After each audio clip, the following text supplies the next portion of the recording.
Oke, Assalamualaikum warahmatullahi wabarakatuh. Ketemu lagi dengan Kak Ilham. Kita lanjut belajar IPA di semester 1 ini. Tujuan kita belajar ini adalah untuk biar tahu dan biar kita lebih peduli sama organ reproduksi yang kita miliki. Dan biar kita bersyukur kepada Tuhan Yang Maha Esa. Oke? Nah, kalau kita ngomongin bab ini tentang struktur dan fungsi organ reproduksi wanita, yang kita akan bahas itu ada dua hal. Yang pertama tentang organ reproduksinya itu sendiri. Yang kedua, kita akan membahas tentang proses oogenesis. Apa itu proses oogenesis? Proses pembentukan dan pematangan sel telur. Nah, untuk organ reproduksinya, organ reproduksi wanita itu dibagi dua secara umum. Yang pertama ada organ reproduksi luar, yang kedua ada organ reproduksi dalam. Ya, pembagian ini berdasarkan posisinya. Ini berada di luar dan ini yang berada di dalam tubuh. Organ reproduksi luar ada dua. Yang pertama ada namanya vulva, terus yang kedua ada namanya labium. Vulva itu adalah celah, oke? Jadi celahnya itu disebut sebagai vulva. Celah terluar dari organ reproduksi perempuan itu disebut vulva. Dan si vulva ini merupakan muara dari dua saluran, yaitu saluran urin dan saluran reproduksi. Saluran urin berasal dari ginjal, saluran reproduksi berasal dari ovarium. Apa itu ovarium? Nanti kita bahas pada organ reproduksi dalam. Oke? Nah, bagian yang menutup vulva itu disebut sebagai labium. Jadi labium ini adalah bagian yang membatasi atau yang menutup vulvanya. Kita sebut sebagai labium. Kemudian untuk organ reproduksi dalam, ya ini bagiannya ada banyak, ada lebih banyak daripada organ reproduksi luar. Dan untuk memahami ini, kita bisa lihat dari gambar. Ini gambarnya. Ini gambar dari organ reproduksi dalam pada wanita. Fungsi utama dari organ reproduksi ini ada dua. Organ reproduksi dalam pada wanita ini ada dua fungsi utamanya. Yang pertama untuk menghasilkan ovum dan mengalirkannya, oke, menghasilkan dan menyalurkan ovum. Kemudian yang kedua berfungsi untuk menyokong pertumbuhan janin, tempat menyimpan janin di dalam sini, di dalam ruangan ini. Oke, kita bahas satu-satu. Kalau kita bahas dari bagian yang paling dalamnya, makanya bagian pertamanya itu adalah yang ini, yang kita sebut sebagai ovarium, yang jumlahnya ada dua buah di kiri sama di kanan, yang berbentuk sedikit oval ini disebut sebagai ovarium. Oke, apa fungsinya? Ovarium ini berfungsi untuk menghasilkan sel telur atau ovum. Kalau laki-laki menghasilkan sel sperma. Nah, kalau perempuan akan menghasilkan sel telur atau ovum. Selain menghasilkan ovum, maka ovarium ini berfungsi untuk menghasilkan hormon estrogen dan hormon progesteron. Kedua hormon ini nanti bekerja sama dalam siklus menstruasi ataupun pada kehamilan, dalam proses kehamilan. Nanti kita bahas ini lebih lanjut pada bagian menstruasi dan kehamilan. Oke? Nah, ada beberapa hal penting yang berkaitan sama sel telur yang dihasilkan oleh ovarium. Yang pertama, sel telur itu dihasilkan dan berkembang di dalam folikel. Ada bagian dalam ovarium yang disebut dengan folikel. Tempat berkembangnya, tempat dihasilkannya sel telur. Folikel namanya, bagian di dalam ovariumnya. Oke. Kemudian sel oosit, jadi sebelum menjadi ovum, dia terlebih dahulu disebut sebagai oosit. Nanti kita bahas lebih lanjut pada oogenesis. Itu berkembang sejak awal kehidupan wanita, sejak wanita masih dalam janin dan matang pada saat pubertas. Oke, jadi ovum ini dihasilkan pada saat pubertas. Nah, ovum yang telah matang itu dihasilkan.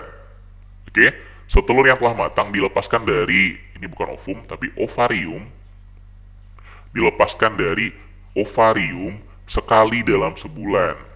Jadi setiap bulan ada satu buah ovum yang dilepaskan, oke, dari ovarium ini. Nah, proses pelepasannya disebut sebagai ovulasi. Terus yang udah lepas, sel telur yang udah lepas itu nanti dikemanakan? Ntar kita hapus dulu yang ini. Nah, ketika sel telurnya udah lepas, maka sel telurnya akan dikirim pada bagian berikutnya yang disebut sebagai tuba falopi atau oviduct. Ini yang berbentuk pipa ini, dan ini berfungsi sebagai saluran sebagai jalan ovum dari ovarium menuju uterus. Ini ovarium dan bagian ini disebut uterus. Saluran di antara keduanya disebut sebagai tuba fallopi. Oke? Nah, bagian awalnya tuba fallopi, bagian pangkalnya ini yang ada jumbai-jumbainya, itu nanti disebut sebagai infundibulum. Jadi ini bagian dari tuba fallopi. Ada jumbai-jumbainya yang disebut dengan fimbriae. Nah, jumbai-jumbainya ini berfungsi untuk menangkap sel telur. Jadi dia berbentuk corong, terus ada jumbai-jumbainya. Jadi ketika sel telur dilepaskan oleh ovarium, ditangkap oleh infundibulum, lalu kemudian dimasukkan ke dalam saluran tuba fallopi, lalu dikirim menuju uterus. Nah, selain sebagai saluran, si tuba fallopi ini juga berfungsi sebagai tempat terjadinya pembuahan. Jadi sel telur sama sel sperma bertemu di bagian tuba fallopinya ini.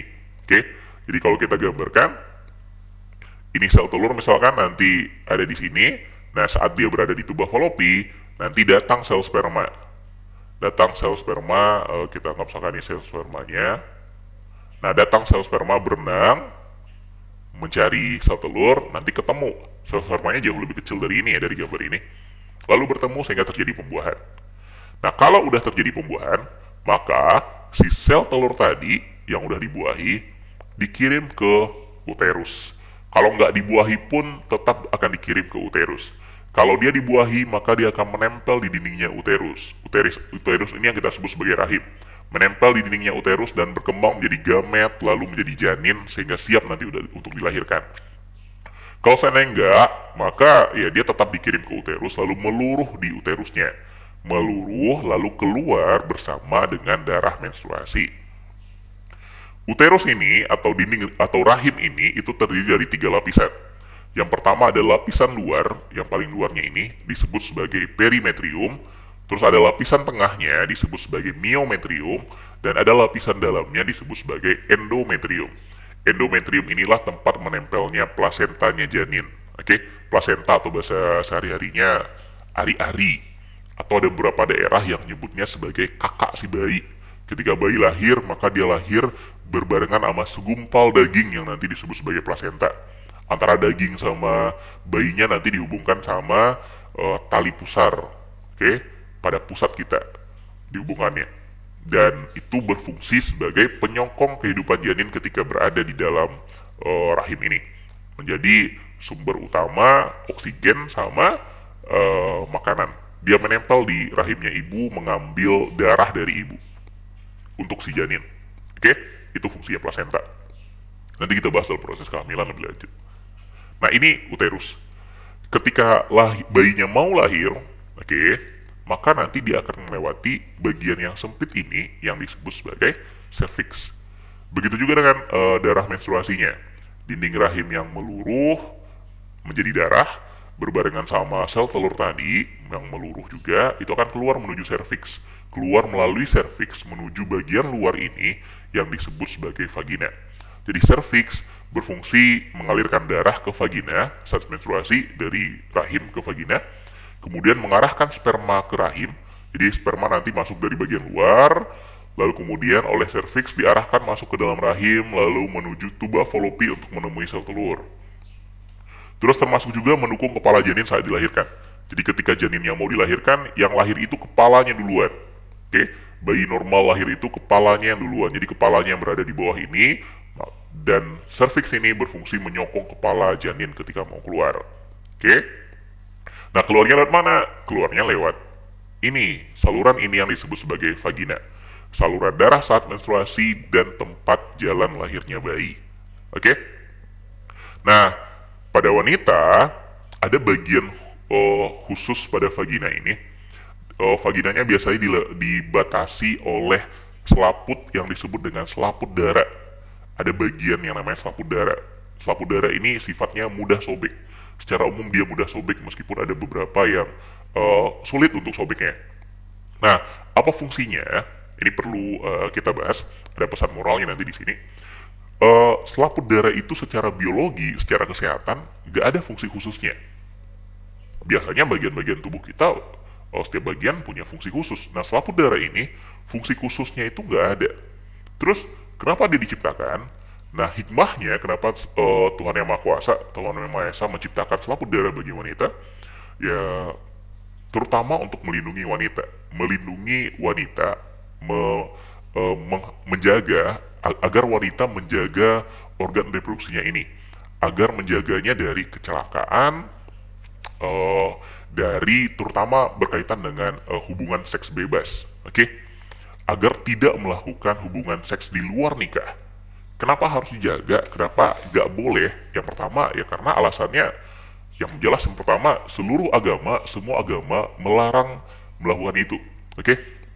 Jadi selaput darah ini biasanya robeknya gara-gara dua hal. Yang pertama ketika ada kecelakaan, oke? Atau ketika ada gangguan, dan ketika melakukan hubungan seks, oke? Biasanya dia akan robek. Nah, biar gak robek ya udah jaga, jangan sampai dia robek. Jaganya ya dengan jangan sampai melakukan hubungan seks di luar nikah.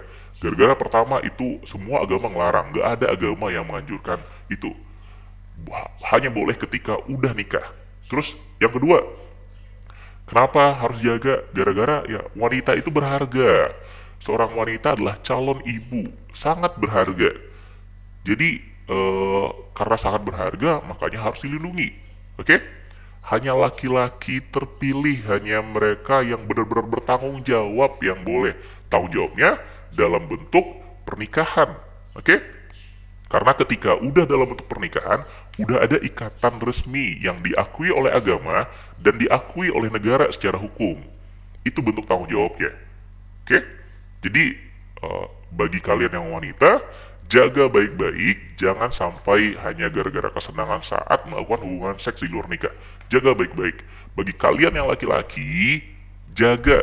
Oke? Kalau kalian punya teman wanita, kalau kalian sekarang ada pacar misalkan, meskipun Kak nganjurkan jangan pacaran dulu, kalian fokus dulu sama sekolah, maka lindungi, jangan sampai melakukan hal yang tidak-tidak, oke? Hal-hal yang dilarang.